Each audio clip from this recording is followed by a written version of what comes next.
Halo para mahasiswa, senang sekali bertemu lagi. Semoga Anda sehat dan tetap semangat. Kita kembali bertemu pada kuliah komunikasi bisnis sesi ketiga. Jadi pada sesi ketiga ini fokus pada komunikasi bisnis interpersonal dan komunikasi bisnis persuasif.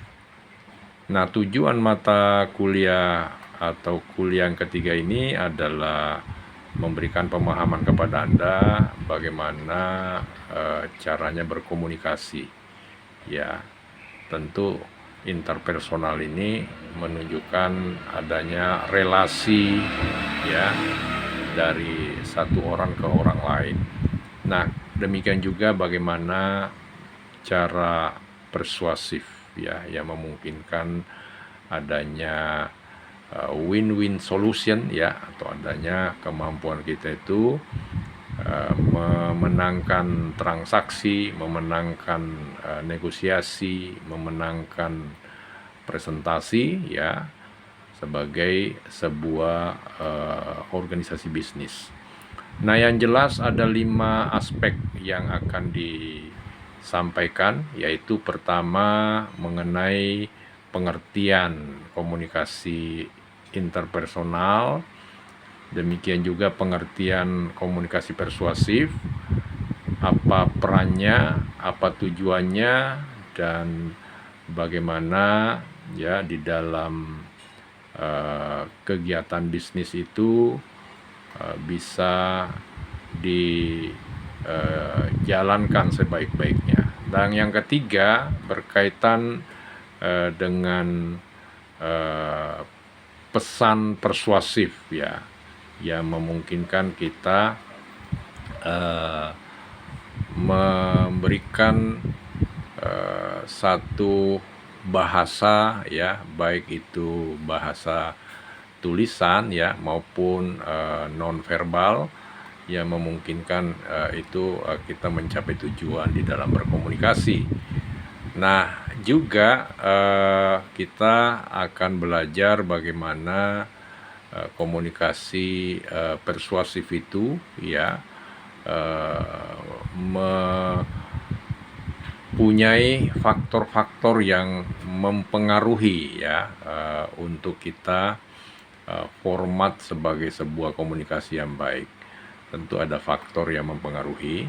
Dan terakhir tentang etika ya, yang hubungannya dengan komunikasi persuasif, atau juga hubungan komunikasi persuasif yang berkaitan dengan masyarakat, berkaitan dengan konsumen ya kan, relasi.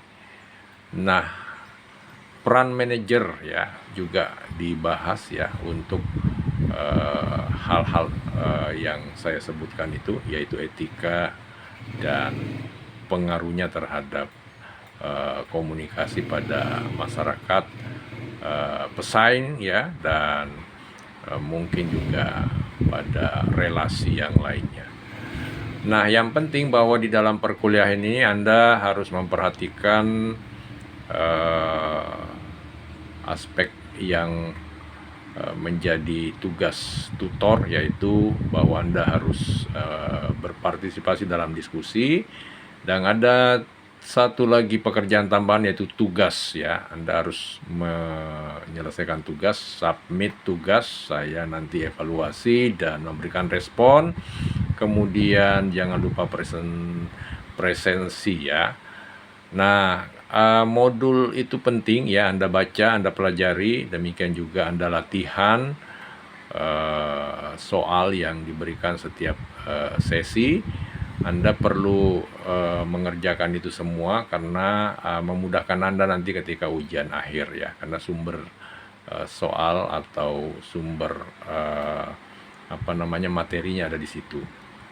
Nah, Anda juga perlu memperhatikan bahwa jawaban Anda adalah lahir dari pikiran Anda, bukan copy paste. Dan Anda boleh menggunakan AI tetapi secara bertanggung jawab.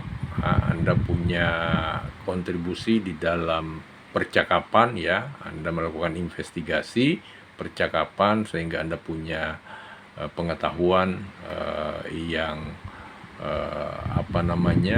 yang merupakan hasil percakapan tersebut.